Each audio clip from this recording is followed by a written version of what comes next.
Kudus tercurah bagi gerejanya, membangkitkan umat pilihannya. Hari inilah harinya Tuhan yang membebaskan kita. Belenggu dosa daripada, mari bersorak baginya. Anggur baru tercurah memenuhi umatnya dengan sukacita. Minyak baru tercurah berapi umatnya, nyata kuasanya. Glory, haleluya, amin. Roh Kudus tercurah di tempat ini, urapannya yang ajaib memulihkan umatnya. Glory. Roh Kudus tercurah bagi gerejanya, membangkitkan umat pilihannya. Glory, haleluya. Hari inilah harinya Tuhan saat membebaskan kita. Belenggu dosa dipatahkan, mari bersorak baginya. Anggur baru tercurah memenuhi umatnya dengan sukacita. Minyak baru tercurah berapi umatnya, nyata kuasanya. Glory. Anggur baru tercurah memenuhi umatnya dengan sukacita. Minyak baru tercurah berapi umatnya, nyata kuasanya. Anggur baru tercurah memenuhi umatnya dengan sukacita. Minyak baru tercurah berapi umatnya, nyata kuasanya. Nyata kuasanya. Nyata kuasanya. Haleluya, haleluya, Amin. haleluya, haleluya. Haleluya, Yesus, haleluya. Haleluya. Puji Tuhan. Biar anggur-anggur baru dinyatakan bagi kita Amin. semua. Yang lemah Kau kuatkan, yang sakit Kau sembuhkan. Amin. Dengan iman kita bisa menguatkan, kita bisa mengalahkan semuanya dari apapun. Karena Roh Kudus itu begitu luar Amin. biasa dalam kehidupan saya dan saudara. Puji Tuhan. Biar sebentar kita akan mendengar sebagian firman Tuhan. Biar mau kita membuka hati kami. Amin. Tuhan, dengan keadaan apapun Tuhan, kami mau belajar tetap setia Bapa. Apapun yang menjadi masalah hidup kami Bapa, karena kami percaya Tuhanlah begitu luar biasa Bapa. Hanya Yesus itu Tuhan yang dahsyat dan heran dan ajaib ya Bapa. Haleluya. Amin, amin.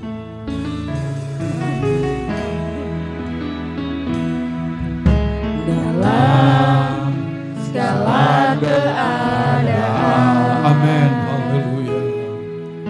waktu berlimpah maupun kurang, tetap Yesus yang mempesona hatiku.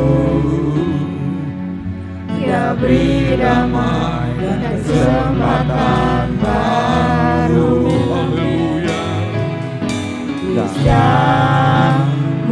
musim kehidupan. Glory. Waktu ku kuat maupun lemah, tetap Yesus yang mempesona hatiku. Dia beri hidup dan kesempatan baru. Salib Yesus selamanya Yesus. Harapanku takkan hilang karena kasih-Nya sekarang ku ada.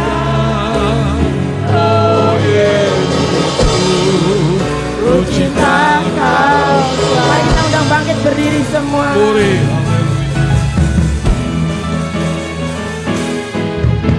Dalam segala keadaan, waktu berlimpah maupun kurang, tetap Yesus yang mempesona hatiku.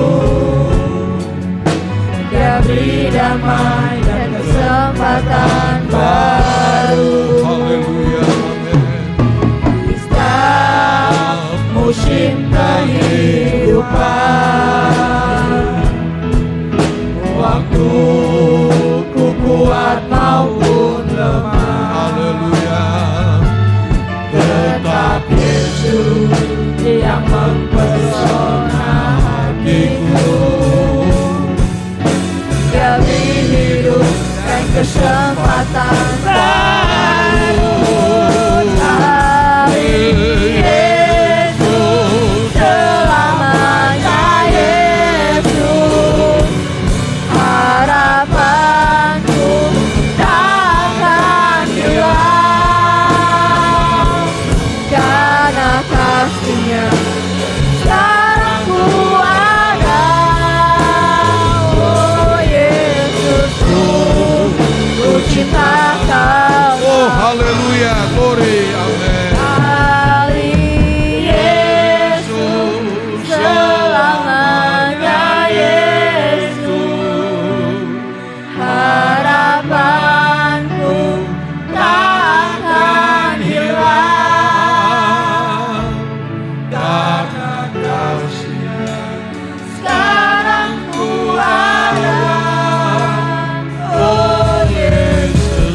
saat ini Tuhan.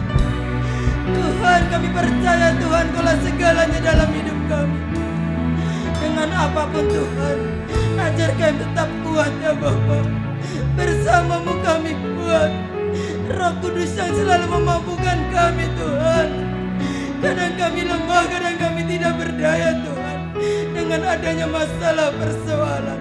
Tetapi kami percaya di dalam Yesus pasti ada kemenangan. Di dalam Yesus pasti ada kesembuhan. Di dalam Yesus pasti ada sukacita ya wala. Biarlah di pagi yang indah ini Bapa, kami mau buka hati kami, kami mau buka pikiran kami Bapa. Sekali firman-Mu keras ya Bapa, ajar kami untuk kami selalu mengucap syukur ya Bapa. Biar firman menjadi didikan dalam hidup kami Bapa, supaya kami mau bertumbuh dan berbuah-buah di hadapan-Mu ya Bapa. Haleluya, haleluya Yesus, haleluya, haleluya Yesus, haleluya. Dengan kasih Kristus nanti Ibu Mena bawa doa buat kebenaran firman Tuhan. Sekali Yesus, selamanya Yesus, harapanku tak akan hilang. Glory.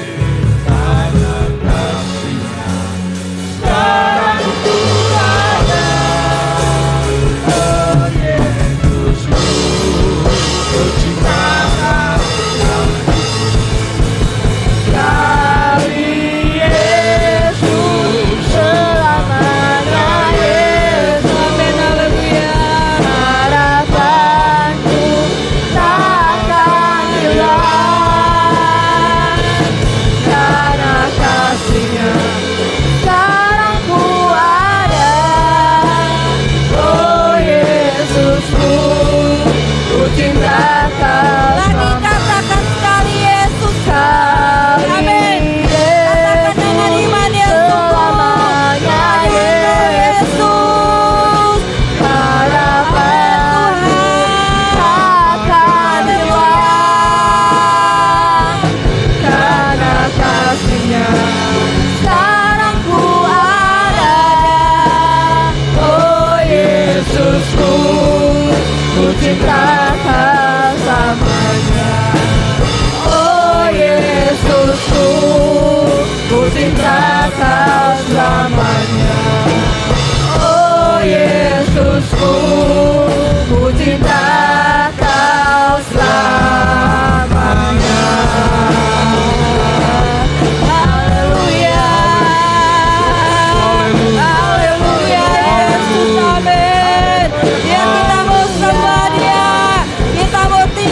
kami yang baik. Kami boleh merasakan kasih-Mu Tuhan.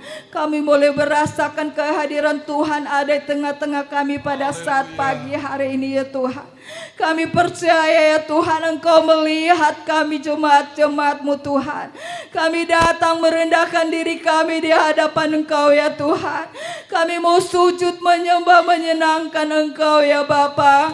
Karena kami tidak dapat membalas kasih dan kebaikan Tuhan dalam kehidupan kami.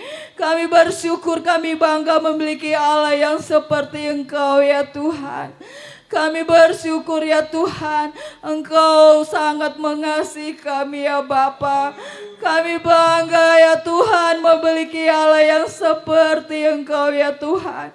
Seringkali kami jauh dari Engkau ya Tuhan, tapi Tuhan selalu menolong kami, mengingatkan kami ya Tuhan. Biar kami mau hidup dekat di hadapan Engkau ya Tuhan. Biarlah pada pagi hari ini ya Tuhan, kami membawakan pujian penyembahan kami di hadapan Engkau ya Tuhan.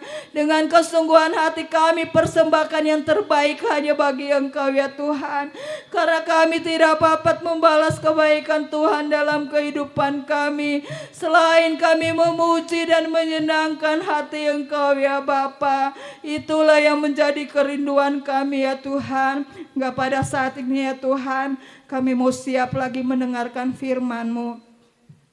Berkati hamba-Mu ya Tuhan, urapi hamba-Mu Tuhan, berikan hikmat yang daripada Engkau saja ya Bapa. Biar setiap perkataan firman-Mu itu semuanya berasal daripada Engkau ya Tuhan.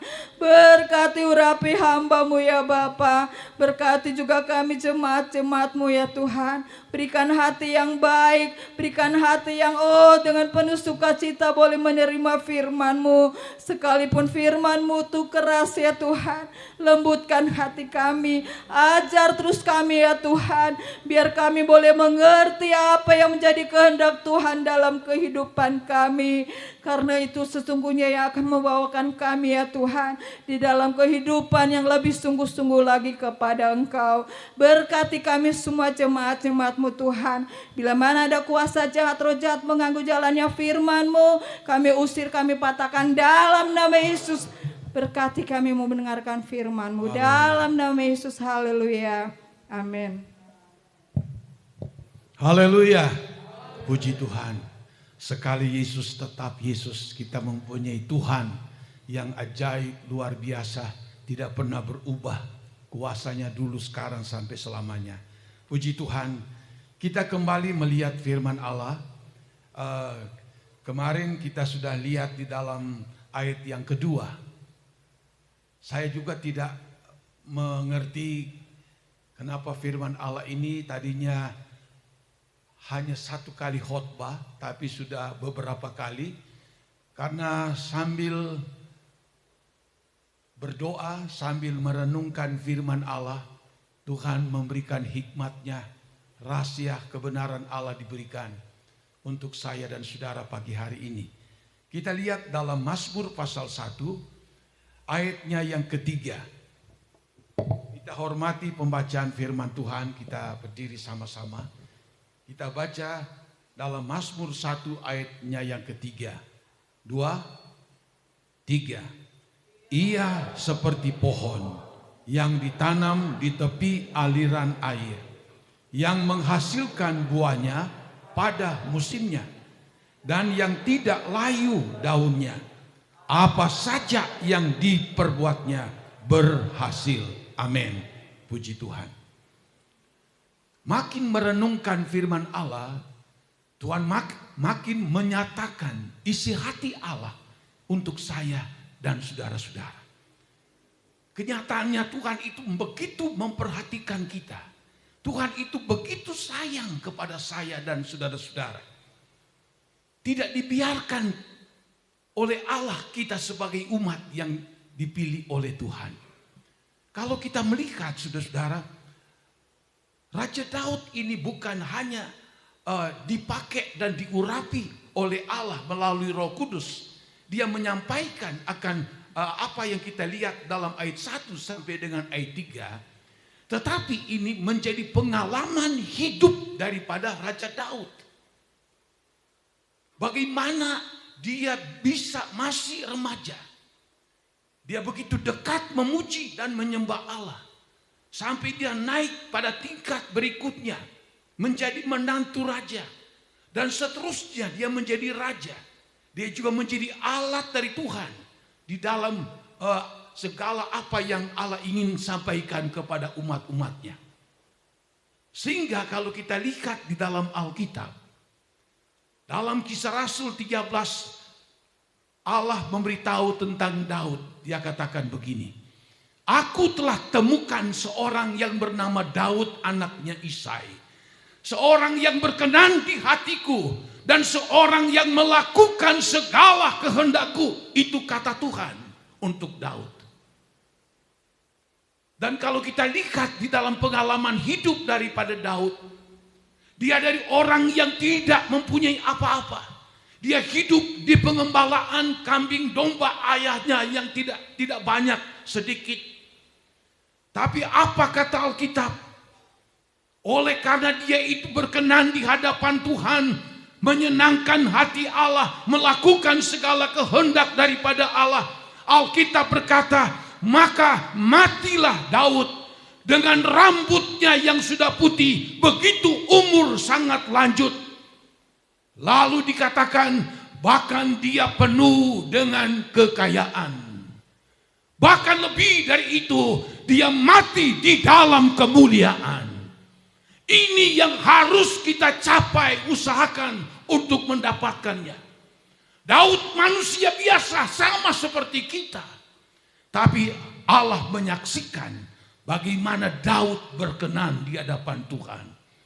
Hidupnya melewati pasang surut. Tekanan ini begitu hebat.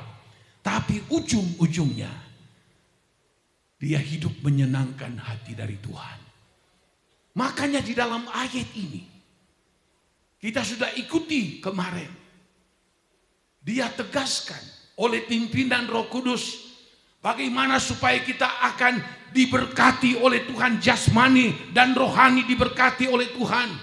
Dikatakan ada 5 hal yang kita sudah ikuti kemarin ini. Dikatakan jangan engkau menuruti nasihat-nasihat orang fasik.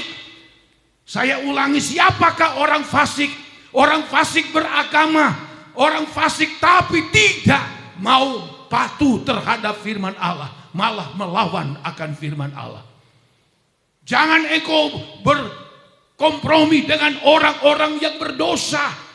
Jangan engkau ada di tengah-tengah orang yang suka menghina akan Tuhan. Lalu kita mau menyukai akan firman Tuhan. Dan kelima, merenungkan firman Allah itu siang dan malam. Seringkali kita hanya ingin berkat Tuhan. Seringkali kita ingin hal-hal yang baik yang Allah berikan dalam hidup kita. Tapi seringkali saudara, kita masih suka terpengaruh dengan nasihat-nasihat orang-orang fasik ini. Kita masih suka berkompromi dengan orang-orang yang berdosa. Kita masih suka berada di tengah-tengah orang yang suka menghina akan Tuhan. Dan kita tidak suka akan firman Tuhan. Sekarang saya katakan minggu kemarin, masyarakat dunia sekarang bergeser keinginannya, termasuk juga orang Kristen. Dengan ilmu pengetahuan teknologi yang canggih sekarang ini telah menggeser orang-orang Kristen untuk tidak lagi menyukai akan firman Tuhan. Belum tentu satu hari dia bisa baca Alkitab, padahal firman Allah itu hidup dan berkuasa. Firman Allah itu ajaib adanya, tapi seringkali dilalaikan dan dilupakan. Padahal Tuhan sudah memberi janji kepada umat-umatnya. Kalau kita patut tunduk kepada 5 hal yang kita sudah lihat ini, maka ia seperti pohon yang ditanam di tepi aliran air, yang menghasilkan buahnya pada musimnya, dan yang tak layu daunnya. Apa saja yang diperbuatnya berhasil. Ini firman Tuhan. Daud berhasil karena ini. Daud diberkati karena ini. Tuhan tidak pilih muka. Saya dengan Daud sama. Cuma bagaimana cara kita merespon akan setiap kebenaran firman Allah ini. Sampai dalam ayat ini diumpamakan seperti pohon. Secara alamiah pohon itu kalau ditanam di tepi aliran sungai, dia akan bertumbuh baik. Kalau dia pohon yang berbuah, pasti dia akan menghasilkan buah yang baik juga. Karena ditanam di tepi aliran yang baik. Daunnya tetap hijau. Kata hijau di sini selalu mengarahkan kepada hal-hal yang rohani, jasmani juga. Sehat, kuat, diberkati oleh Tuhan. Apapun yang dia lakukan dibuat oleh Tuhan berhasil.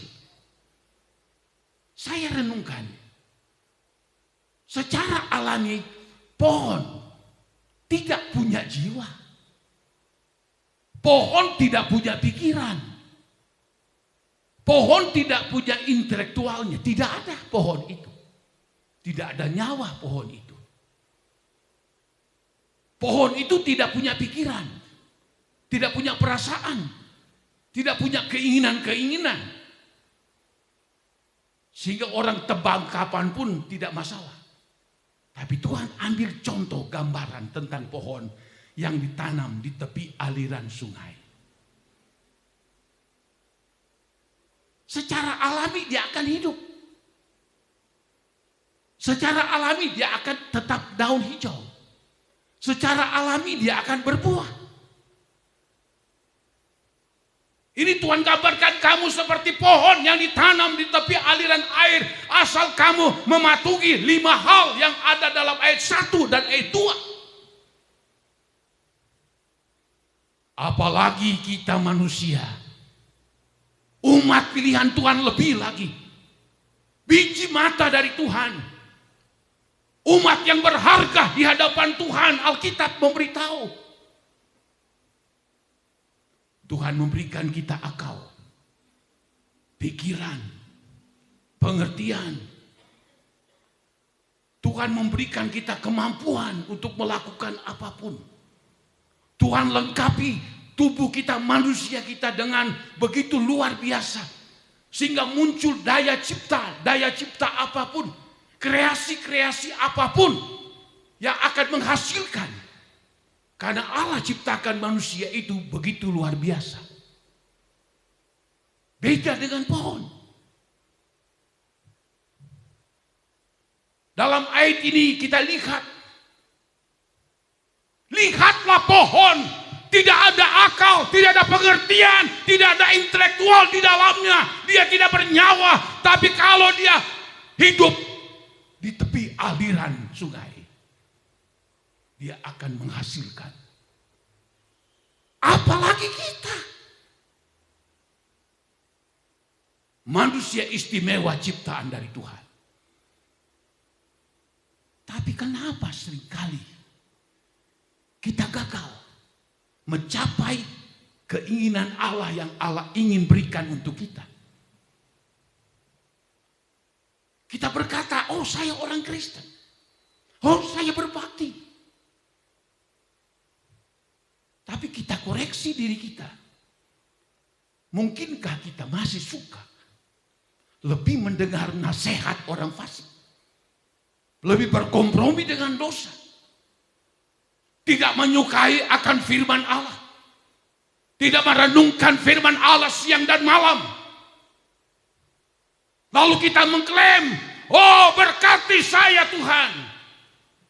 Tuhan tidak bisa disogok. Jadi kita lihat di sini. Lihatlah pohon. Kamu akan seperti pohon yang ditanam di tepi aliran sungai. Jikalau kamu mematuhi 5 hal ini. Saya ulang-ulangi lagi supaya saudara kita semua paham, mengerti. Dan kita bukan cuma mengerti, kita praktekkan dalam diri kita. Firman Allah tidak berubah. Langit bumi boleh lenyap, tapi perkataan Allah tidak. Alkitab berkata 1 nokta pun, titik dalam Alkitab tidak akan lenyap. Apalagi perkataan-perkataan Allah. Janji-janji Allah itu. Janji Allah, perkataan Allah. melampaui waktu manusia, melampaui pengetahuan manusia, melampaui situasi apapun. Karena firman Allah itu Allah sendiri dan perkataan Allah. Sayang sekali kan kalau kita tidak menyukai firman Tuhan. Oh, saya suka kalau firman Allah yang enak. Kalau firman Allah tidak menyinggung saya, tidak menyinggung dosa saya, firman Allah yang lembut-lembut, kalau itu mah saya senang. Tapi kalau firman Allah yang keras-keras, tunggu dulu. Itu sangat menyinggung saya. Ibaratnya engkau tidak mau ditanam di tepi aliran sungai. Ibarat pohon daunnya kering. Ibarat bekerja sulit berhasil. Padahal Alkitab sudah jauh-jauh memberitahu. Bahkan saya ingat di dalam Mazmur 112 juga, Alkitab sudah memberitahu begini dalam ayat 1. Berbahagialah orang yang takut akan Tuhan, yang sangat suka kepada segala perintahnya atau firman Allah. Yang sangat suka. Minggu lalu kita sudah ikuti firman Allah berbicara dengan sangat suka. Lalu apa? Anak cucunya perkasa di bumi. Angkatan generasi orang benar akan diberkati. Harta kekayaan ada dalam rumahnya. Kebajikan tetap untuk selamanya. Di dalam gelap terbitlah terang bagi mereka orang benar, pengasih dan penyayang, orang yang adil. Ini janji Tuhan. Yang sangat suka akan firman Allah. Allah ikuti dengan berkat-berkatnya secara jasmani, bahkan pun secara rohani. Jangan kita salahkan Tuhan. Kenapa orang lain diberkati, kenapa saya tidak? Kita koreksi diri kita. Apakah kita seperti 5 hal yang tadi kita sudah ikuti? Janji Tuhan tidak pernah berubah. Dulu, sekarang, bahkan sampai selama-lamanya. Kita seringkali gagal. Karena kita lebih mengandalkan akal kita. Kita lebih mengandalkan kepintaran kita. Kita lebih mengandalkan pengalaman-pengalaman kita selama ini. Kita mengandalkan kemampuan, kehebatan, dan kekuatan kita. Kita lebih percaya dengan apa kata orang daripada firman Allah. Kita lebih mengikuti kata-kata daripada orang lain, daripada kata-kata firman Tuhan. Firman Allah ya dan amin adanya. Tidak mungkin salah, tidak mungkin keliru. Karena apa kata firman Allah? Bila mana kita mengandalkan kekuatan kita, kepintaran kita, pengalaman kita, mengandalkan segala kemampuan yang ada pada kita, Alkitab berkata begini dalam Yeremia 17 ayat 6. Beginilah firman Tuhan. Terkutuklah orang yang mengandalkan manusia, yang mengandalkan kekuatannya sendiri, dan yang hatinya menjauh daripada Tuhan. Mengerikan kalau kita baca ayat ini. Beginilah firman Allah, beginilah kata dari Tuhan. Terkutuklah orang yang andalkan manusia dan yang mengandalkan kekuatannya sendiri. Saya bisa, saya kuat, saya hebat, saya pintar, dan lain sebagainya. Dia andalkan kekuatan dan dia andalkan manusia. Dan itu tandanya bahwa dia sebetulnya telah menjauh, meremehkan akan Tuhan dan firman Tuhan itu sendiri. Lalu ayatnya yang ke-6. Ia akan seperti semak bulus di padang belantara. Ia tidak akan mengalami datangnya keadaan baik. Ia akan tinggal di tanah anggus di padang gurun. di negeri padang asin yang tidak berpenduduk. Ini kata Tuhan.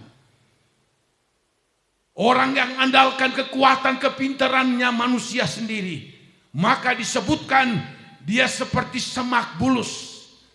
Semak yang tumbuh di padang gurun yang tidak menghasilkan apa-apa. Dia tidak mengalami keadaan yang baik. Yang datang selalu susah. Yang datang selalu yang tidak enak. Yang datang selalu yang tidak diinginkan. Kenapa bisa seperti ini? Saya orang Kristen. Karena terlalu andalkan kekuatan kepintaran kita. Bahkan belum berhenti di situ. Ia akan tinggal di tanah angus, di padang gurun, di negeri padang asin yang tidak berpenduduk. Apa artinya? Dia jauh dari Tuhan. Dia jauh dari hadirat Allah. Dia jauh dari segala pertolongan Tuhan. Betapa mengerikan orang yang andalkan kekuatan dan kepintarannya. Dia akan jauh dari hadirat daripada Tuhan. Laksana dia hidup di padang gurun yang angus terpencil. Umumnya manusia itu tidak mau sendirian. Apalagi ditempatkan di tempat seperti padang angus, padang gurun. Manusia punya keinginan untuk berkumpul. Tapi secara rohani, orang yang andalkan manusia dan kekuatannya, maka dia terisolir, jauh dari hadirat Tuhan. Kita boleh jauh dari orang lain, kita boleh jauh mungkin dari keluarga kita. Tapi saya katakan, jangan engkau jauh dari hadirat Allah. Kalau kita jauh dari hadirat Allah, kita menjadi musuh iblis, dan iblis gampang datang melalui usaha kita, melalui rumah tangga kita, melalui pekerjaan kita. Dia akan rusak karena kita jauh dari hadirat Allah. Waktu Tuhan bertanya kepada iblis, "Iblis, apakah engkau mengenal hambaku Ayub?" Iblis berkata, "Bukankah dia orang yang benar? Dia orang saleh, orang yang takut akan Allah, dan dia orang yang menjauhkan kejahatan. Maka engkau memagari dia. Rumahnya dipagari, kekayaannya dipagari, anak-anaknya dipagari." Itu awal hidup daripada Ayub. Apa yang kita lihat di situ? Iblis tahu. Dia tidak bisa tembus kepada Ayub kalau tidak diizinkan Tuhan. Iblis katakan, engkau memagari dia. Engkau memagari usaha pekerjaannya. Engkau membentengi dia. Bahkan dia makin hari makin bertambah kaya. Itu iblis yang katakan. Iblis tahu anak-anak Tuhan yang sungguh-sungguh andalkan Tuhan, iblis tidak akan sanggup mendobrak hidup kita, keluarga kita, pribadi kita, usaha kita, pekerjaan kita. Dia akan jaga kita seperti biji mata Allah. Yesaya mengatakan kita adalah harta kekayaan daripada Allah.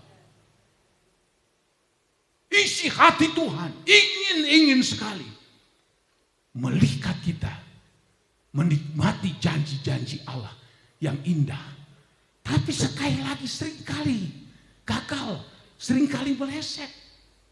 Tapi kalau kita lihat di dalam ayat berikutnya, ayat 7 dalam Yeremia 17, diberkatilah orang yang andalkan Tuhan, yang menaruh harapannya kepada Tuhan. Ia seperti pohon yang ditanam di tepi air, yang merambatkan akar-akarnya ke tepi batang air, dan yang tidak mengalami datangnya panas terik, yang daunnya tetap hijau, yang tidak khawatir dalam tahun kering, dan yang tidak berhenti menghasilkan buah. Amin. Inilah orang yang andalkan Tuhan. Andalkan Tuhan itu seperti apa? Seperti dalam Mazmur 1 ayat 1 dan seterusnya tadi. betul hanya Tuhan yang dia andalkan.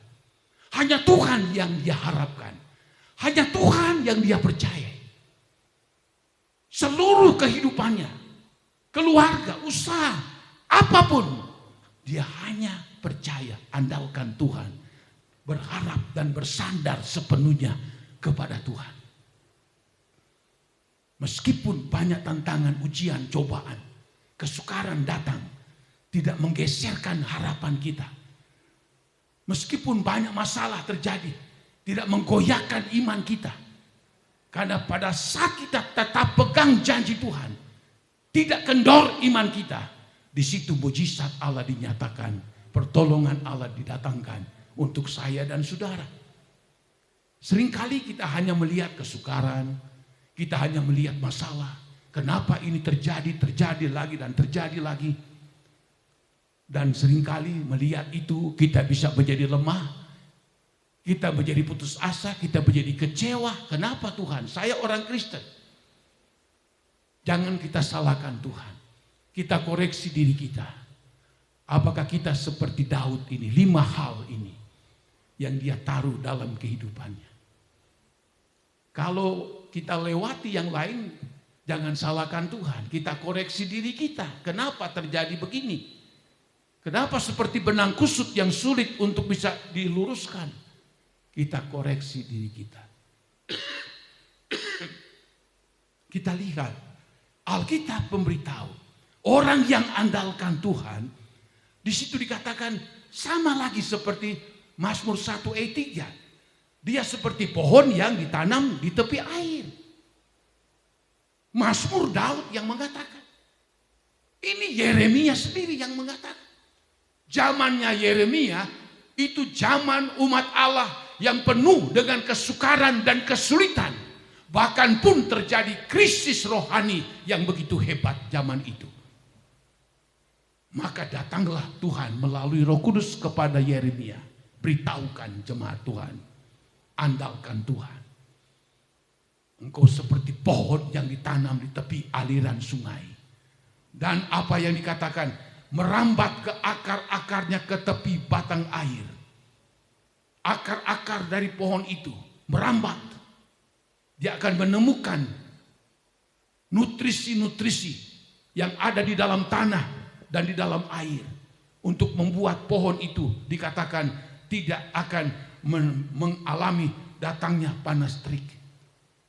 Panas terik itu seringkali bicara kesukaran, paceklik dan sebagainya. Tidak khawatir dalam tahun kering.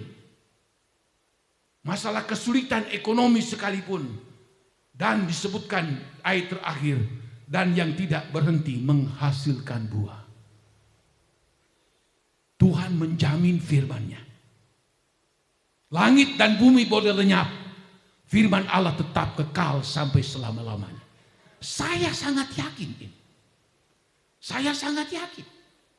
Memang kita tidak bisa menghindar dari masalah, ujian, cobaan, apapun yang terjadi di muka bumi ini.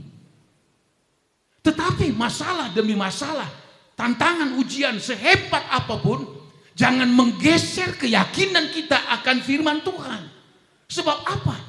Allah lihat kalau kita tetap teguh berdiri di atas firman Tuhan, maka kita lihat janji Allah diberikan.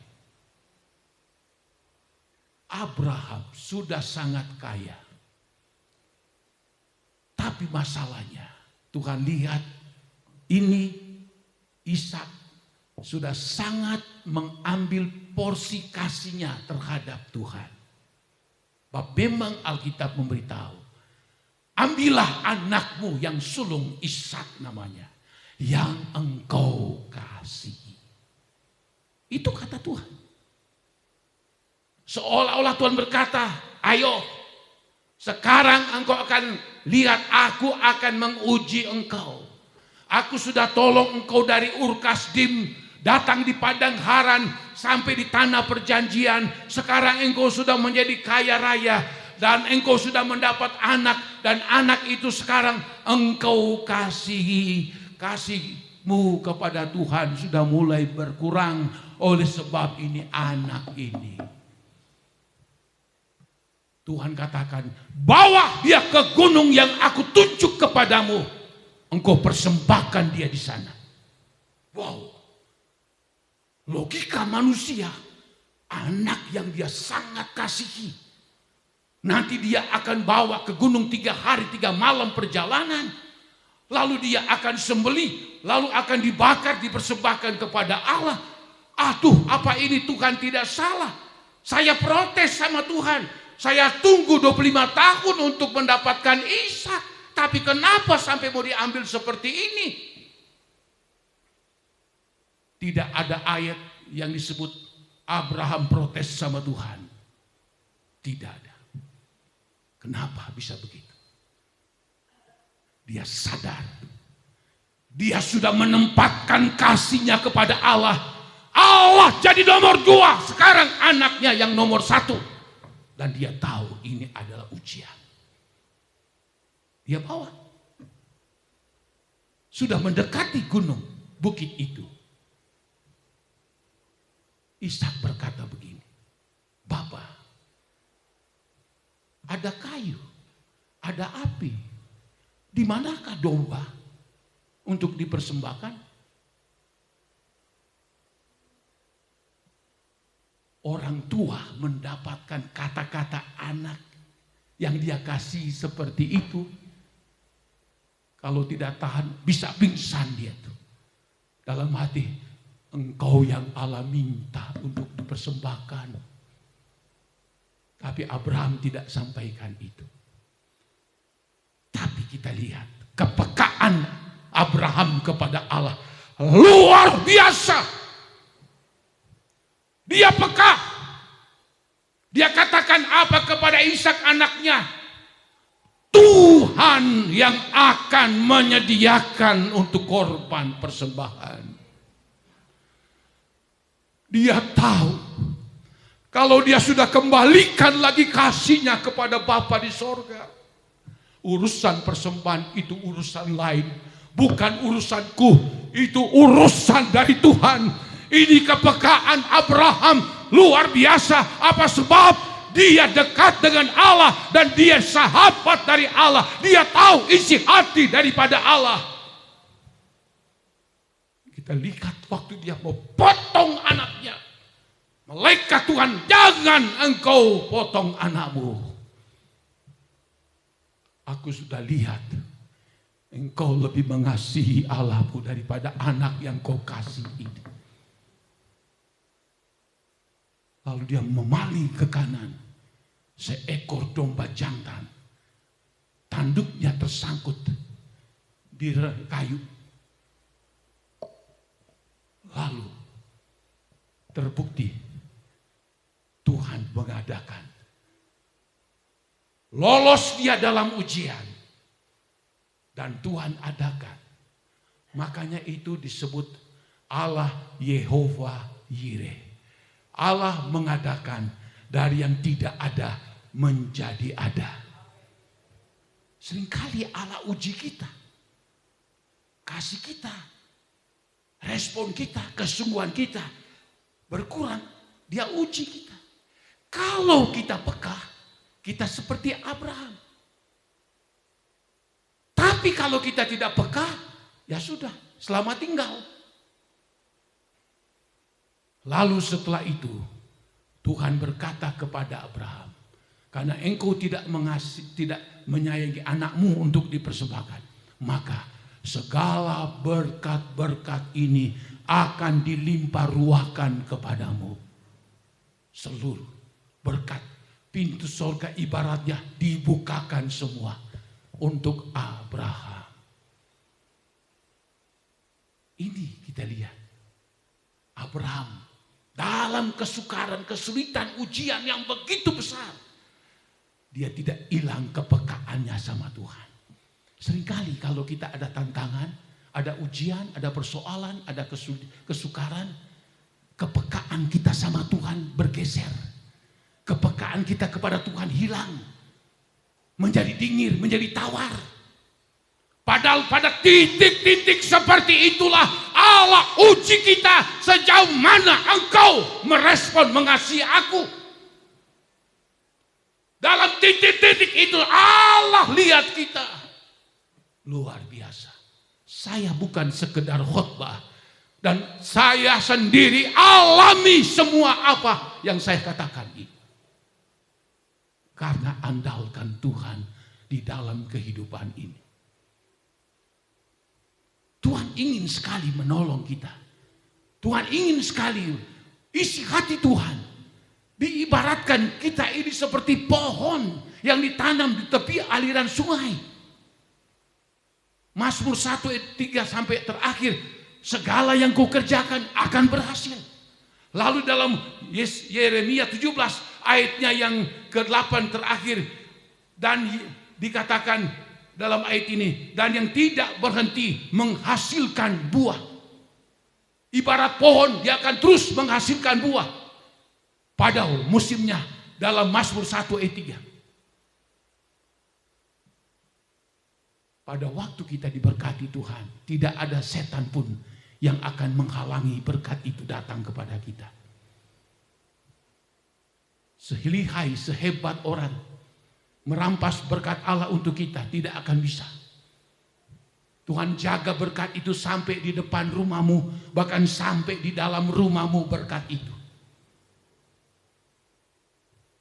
Tidak ada setan pun, manusia pun bisa mencegah, tidak bisa.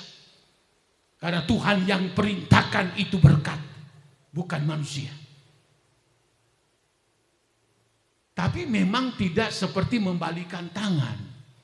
Dalam proses demi proses itu, maka kita memang akan melewati tantangan lah, ujian lah, masalah inilah. Tujuannya bukan Tuhan tidak peduli, tapi seizin Tuhan untuk mendidik kita, mendisiplinkan kita, supaya kita bertumbuh terus dan bertumbuh dan berbuah terus dan berbuah sampai kita menjadi sama seperti Yesus Tuhan. Itu kerinduan dari Tuhan. Sebab percuma di dunia kita berhasil, tapi di akhirat kita masuk neraka. Buat apa semuanya itu? Tuhan Yesus dia pernah katakan, apa untungnya kamu memiliki seluruh isi dunia kau punya, tapi jiwamu binasa, masuk neraka. Buat apa? Tuhan itu, isi hati Tuhan. Kalau kita umat pilihannya yang dia kasih, bagaikan biji bata dari Tuhan. Dia lihat kelima hal yang kita sudah ikuti dalam Mazmur. Dalam hidup kita sehari-hari, usaha kita, pekerjaan kita, keluarga anak-anak kita, Tuhan akan selalu ada di dalamnya. Dia akan selalu menyediakan berkat-berkatnya untuk saya dan saudara. Dan bukan cuma hanya berkat-berkat jasmani pun yang dia berikan, tapi lebih dari itu adalah berkat-berkat rohani dia berikan dalam kehidupan kita. Sebab apa? Umat Tuhan, kalau dia tahu, sadar, peka, dia hidup saja bernafas, itu anugerah dari Tuhan. Dia bisa makan minum, ini bukan karena kekuatannya, ini karena kemurahan Tuhan. Dia punya ini, punya itu, punya keluarga, ada harta dalam dirinya. Dia berkata, ini bukan karena aku, tapi ini hanya oleh karena Tuhan yang membuatnya. Sebab kalau kita lihat dalam kitab Ulangan, di situ dikatakan oleh Tuhan begini. Bila mana kamu telah diberkati oleh Tuhan, emas dan perak ada di dalam rumahmu, kata Tuhan. Harta kekayaan ada di dalam rumahmu. Engkau membangun rumah untuk tempat tinggal, segalanya berkecukupan. Ingatlah, jangan engkau tinggi hati. Rendahkanlah dirimu di hadapan Tuhan. Sebab apa?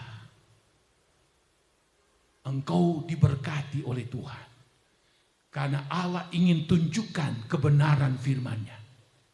Karena Allah buktikan janjinya itu tidak berubah. Saudara baca di rumah dalam kitab Ulangan. Sehingga orang akan lihat dia luar biasa. Dulu sekali dia punya apa-apa. Tapi dia andalkan Tuhan dalam hidupnya. Sekarang punya apa-apa. Alkitab katakan, Allah yang sudah memberikan engkau kekuatan, memberikan engkau hikmat dalam berusaha, memberikan kemampuan, maka itu sebabnya jangan engkau menjadi tinggi hati, karena itu semua dari Tuhan adanya. Kepekaan rohani seperti ini, kalau ingin kita bertahan hidup dalam kemurahan Allah, kalau kita ingin selalu diikuti dengan anugerah yang melimpah, kita peka akan tuntunan Tuhan, firman Allah dan Roh Kudus. Jangan kita keraskan hati kita, Alkitab memberitahu. Kita lembutkan hati kita.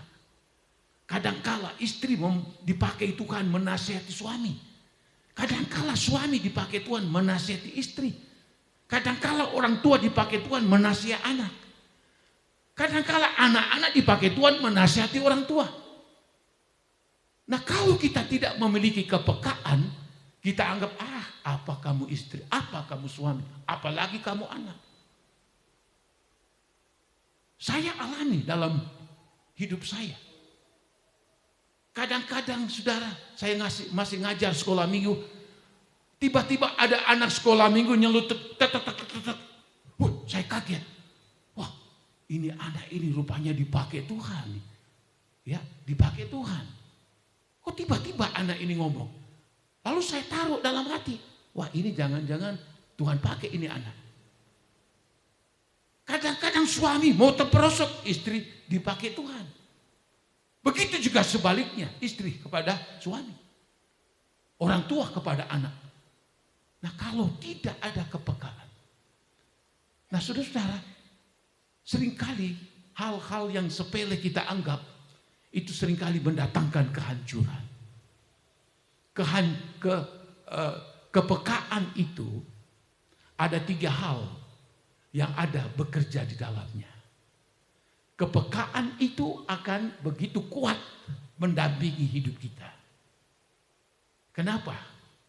Karena kita punya hati nurani. Makanya kita harus jaga hati nurani ini. Supaya hati nurani kita bersih. Hati nurani tidak jahat. Alkitab katakan ada hati nurani tumpul, ada hati nurani jahat, ada hati nurani yang baik. Ini kita jaga. Dan yang ketiga adalah Roh Kudus yang ada di dalam kehidupan kita. Sehingga dalam hidup kita ini selalu peka. Kita bisa peka kepada istri atau suami, kepada anak. Tapi seringkali kita kurang peka sama Tuhan. Tuhan tegur kita. Biasa. Ini mah cuma sepele, cuma sakit biasa saja. Tidak apa-apa, nanti gampang berobat ini. Nanti juga sembuh. Padahal Tuhan izinkan itu. Allah lihat kita, Allah memberikan kesulitan, kesukaran, menguji kita. Kita anggap enteng, ya itu mah biasa. Umum orang sudah melakukan itu. Padahal dengan hal itu Tuhan sebetulnya ingatkan, engkau sudah salah, engkau sudah keliru. Tapi kenapa tidak sadar? Karena tidak ada kepekaan. Tidak pekahnya, karena hati nuraninya tumpul. Karena tidak ada Roh Kudus berkarya di dalam dirinya. Ini akan jadi sangat sulit. Hidup kita akan menjadi jatuh bangun. Kita berkata, kenapa hidup saya model seperti ini? Kita abaikan yang namanya kepekaan yang dari Tuhan. Daud sangat peka terhadap Tuhan. Abraham sangat peka. Yusuf sangat peka. Kita pun Allah inginkan memiliki kepekaan. Saya selalu mengontrol diri saya. Apapun yang terjadi. Kenapa Tuhan? Saya koreksi diri saya. Kenapa begini? Sehingga selalu saja waktu berdoa, Tuhan, kalau Engkau dapati saya ada salah, ada kekurangan, kelemahan, kebodohan, Tuhan, Engkau ampuni saya, Tuhan. Kepekaan ini terus ada di dalam kehidupan kita, menjadi kontrol yang baik dalam kehidupan kita. Sehingga apa? Kita selalu berjalan menurut firman Tuhan. Kita selalu berjalan dalam pimpinan daripada Roh Kudus. Sehingga apa yang terjadi? Seperti firman Allah, engkau yang andalkan Tuhan, dikatakan seperti pohon yang ditanam di tepi air, merambat akar-akarnya ke batang air, yang tidak mengalami datangnya panas terik, dan daun tetap hijau, tidak khawatir dalam tahun-tahun kering, tidak stres putus asa, dan tidak pernah berhenti menghasilkan buah. Lalu Mazmur yang kita lihat tadi, maka ia seperti pohon yang ditanam di tepi aliran air, yang menghasilkan buahnya pada musimnya. Ada musim bekerja, ada musim menuai. Tugas kita bekerja sebagai petani, bekerja sebagai pedagang, bangun pagi dia buka usaha, bekerja. Sebagai karyawan dia bekerja juga, PNS dia bekerja sebagai pegawai negeri dan sebagainya. Dan pada saatnya menghasilkan. Orang yang berdagang akan mendapat hasil. Orang petani akan mendapat hasil. PNS pegawai akan mendapatkan gaji, hasil. Kalau orang sudah bekerja tapi tidak dapat hasil, aduh mengecewakan. Bukan hasil malah kerugian, aduh kecewa. Lalu disebutkan juga, dan yang tidak layu daunnya, dan apa saja diperbuatnya berhasil. Tidak layu, gambaran dari orang yang tetap kuat, tetap tegar, tidak mudah menjadi lemah. Ada godaan, ada ujian, ada masalah berat, kesukaran, kesulitan. Maka dalam ayat ini disebutkan dia tidak seperti pohon yang layu, gugur daunnya. Tidak layu daunnya. Ibaratnya kita tetap tegar. Oke, datanglah cobaan, ujian, masalah, tantangan, tidak akan membuat aku layu. Tidak membuat aku patah semangat, tidak. Aku tetap berdiri, aku tetap maju di dalam Tuhan.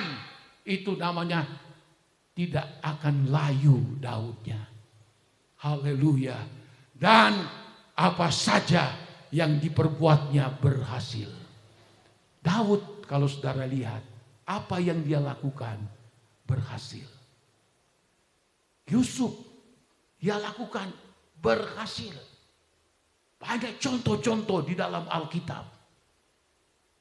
Dia lakukan ini, dia lakukan ini, dia lakukan ini. Berhasil. Kenapa bisa begitu? Karena ada Tuhan di dalamnya. Ada kuasa Allah yang mengikutinya. Ada pertolongan Allah yang menyertainya. Sehingga apa yang dia kerjakan, semuanya akan Tuhan buat berhasil. Apakah tidak bangga kita memiliki Tuhan yang sangat baik? Dia ingin agar supaya kita diibaratkan seperti pohon yang selalu berbuah pada musimnya. Kita tidak kekurangan. Selalu saja ada. Bahkan pun mungkin bisa ada lebih. Kita seperti daun yang tidak layu. Apapun yang menjadi doa dan kerinduan kita, dibuat Tuhan semua berhasil. Kalau saya bersaksi dari awal pelayanan saya di sini sampai sekarang, tidak cukup berapa hari.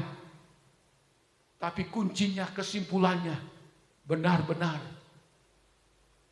Meskipun harus melewati banyak kesukaran, tantangan, ujian. Tapi kuncinya Tuhan ada di dalamnya. Membuat kami kuat. Membuat kami bisa bertahan sampai saat ini. Membuat apa yang kami kerjakan dibuat oleh Tuhan berhasil. Waktu beli depan dulu, dana kecil. Lalu saya berdoa, Tuhan ini punya orang ini 1200 meter letter L. Doa.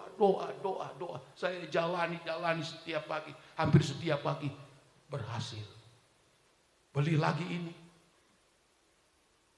Ada 1, 2, 3 orang yang mempunyai ini. Pekarangan gereja dengan aula dan pelataran. 3 orang. Berhasil semua. Waktu bangun gereja tidak pakai arsitek.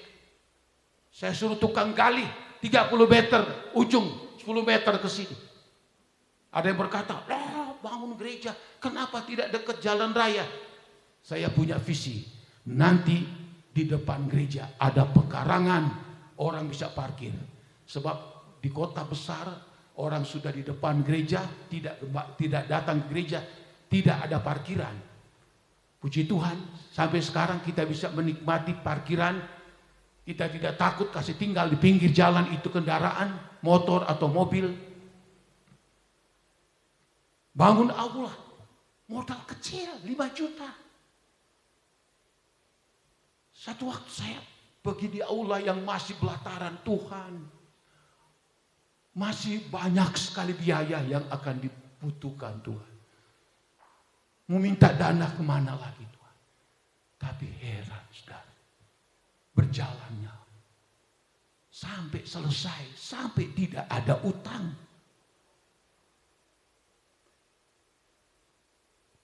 Luar biasa Tuhan itu.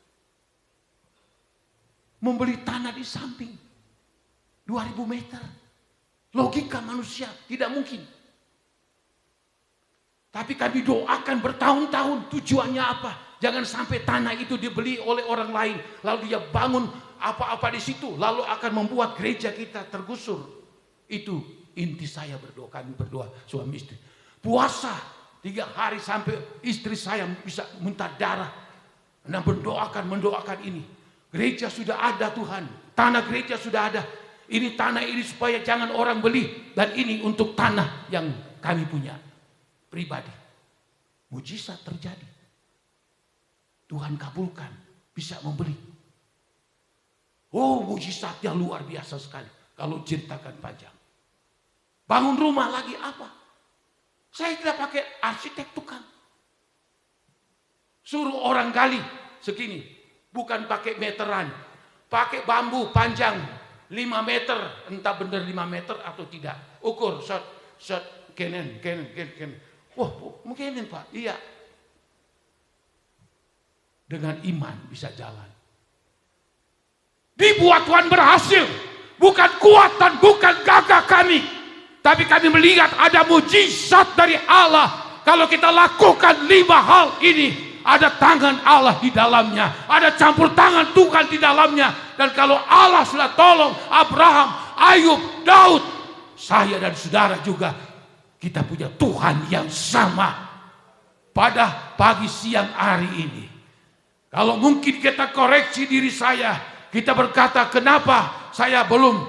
Kita berkata, jamah saya Tuhan. Tuhan, Engkau sangat baik. Haleluya. Saya Tuhan tidak mau duduk dengan nasihat orang fasik. Tidak mau kompromi lagi dengan orang-orang yang berdosa. Tidak mau berteman dengan orang yang suka mengolok-ngolok. Dan saya mau suka akan firman Allah Tuhan.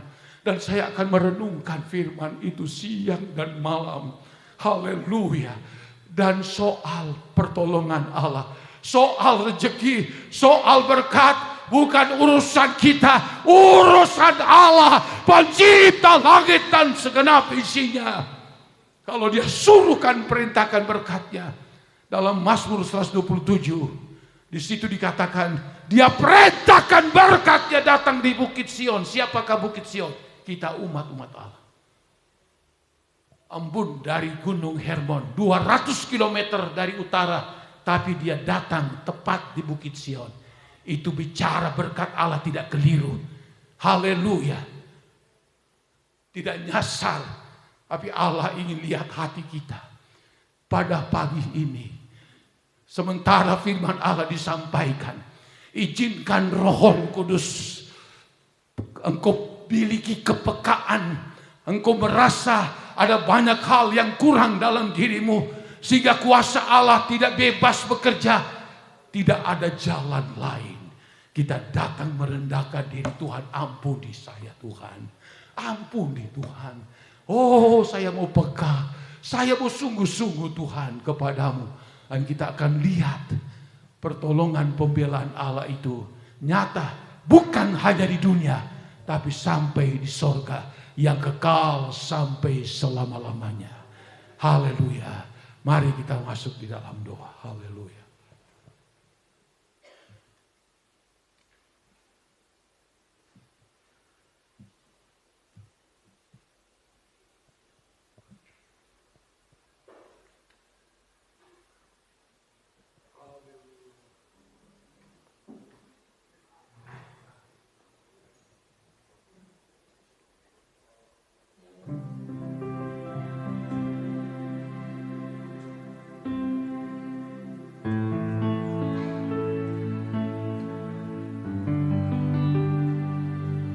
Renungkan firman-Mu siang dan malam, ku pegang perintah-Mu dan ku lakukan. Engkau tahu ya Tuhan, tujuan hidupku hanyalah untuk menyenangkan hati-Mu. Haleluya. Aku mengasihi Engkau Yesus dengan segenap hatiku. Aku mengasihi Engkau Yesus dengan segenap jiwa. Ku renungkan firman-Mu siang dan malam, ku pegang perintah-Mu dan ku lakukan. Engkau tahu ya Tuhan, tujuan hanyalah untuk menyenangkan. Ku renungkan firman-Mu. Di Bapak Yohanes akan pimpin doa. Renungkan firman-Mu siang dan malam, ku pegang perintah-Mu dan ku lakukan. Engkau tahu ya Tuhan, tujuan hanyalah untuk glory. Haleluya, amin. Sekali lagi ku renungkan firman-Mu, ku renungkan firman-Mu siang dan ku pegang berita-Mu dan ku lakukan. Engkau tahu ya Tuhan, tujuan hidup hanyalah untuk menyenangkan hati-Mu. Engkau tahu ya Tuhan, Engkau tahu ya Tuhan, tujuan hidupku hanyalah untuk menyenangkan hati-Mu.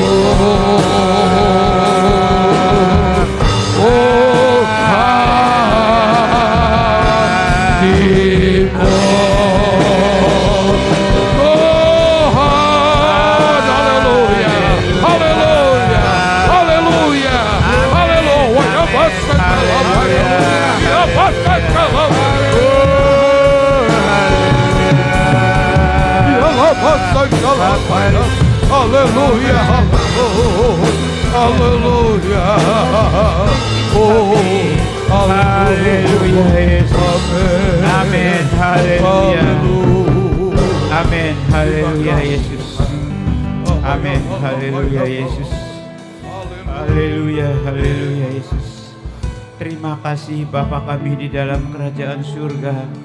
Siang hari ini Tuhan, kami sudah mendengarkan firman-Mu yang begitu jelas buat kami ya Bapa.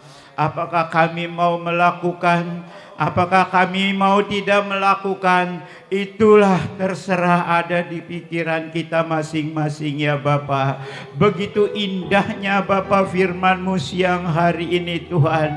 Itulah sebabnya Tuhan, ajarlah kami terus Tuhan, agar supaya kami Tuhan boleh berhasil ya Bapa. Itulah sebabnya Tuhan, kami juga sangat bangga kepada Bapa kami Abraham Tuhan, yang begitu luar biasa imannya ya Bapa, sekaligus mau mengorbankan anaknya di Bukit Moria Tuhan. Tetapi mereka tidak goyah ya Bapa, karena mempunyai iman yang luar biasa ya Bapa.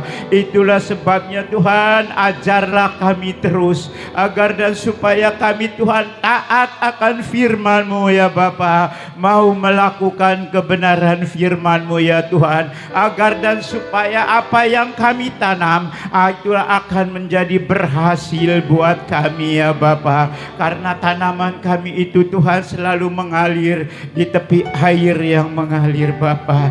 Terima kasih Tuhan Yesus. Kami banyak kekurangan di hadapan-Mu Bapa. Kami banyak kelemahan di hadapan-Mu ya Bapa. Pada siang hari ini Tuhan, Engkau ampuni kami ya Bapa, agar dan supaya firman-Mu yang sudah kami dengar jangan lalu dengan begitu saja ya Bapa, melainkan boleh menjadi berkat dan kekuatan buat kami ya Tuhan. Itulah sebabnya Tuhan, ampuni kami Bapa. Kami masih banyak kekurangan di hadapan-Mu ya Bapa. Kami masih banyak kelemahan di hadapan-Mu ya Tuhan. Firman-Mu siang hari ini sudah menguatkan kami semua, agar kami Tuhan boleh layak untuk melakukan yang terbaik buat Engkau ya Bapa. Terima kasih Tuhan Yesus. Terima kasih Bapa di surga. Firman-Mu ini Tuhan akan kami tanamkan di dalam hati kami yang dalam ya Bapa, agar dan supaya firman-Mu ini Tuhan tidak keluar dengan begitu saja ya Bapa. Terima kasih Tuhan Yesus. Terima kasih berkat firman-Mu ya Bapa. Saatnya Tuhan sebentar kami mau memberikan korban persembahan-Mu Bapa. Tilik tangan-tangan kami ya Bapa. Balas sesuai janji firman-Mu ya Tuhan. Berkati juga Tuhan umat-umat-Mu yang mengembalikan milik-Mu Tuhan dengan jujur. Engkau akan memberkati mereka berlimpah-limpah ya Bapa. Inilah janji-Mu ya Tuhan. Kami yakin, kami percaya, kalau kami tidak mencuri milik Tuhan, lumbung-lumbung kami akan dipenuhi ya Bapa. Terima kasih Tuhan Yesus. Terima kasih Bapa di surga. Kami mau memberi buat Engkau Tuhan, di dalam nama Tuhan Yesus Kristus. Haleluya. Amin.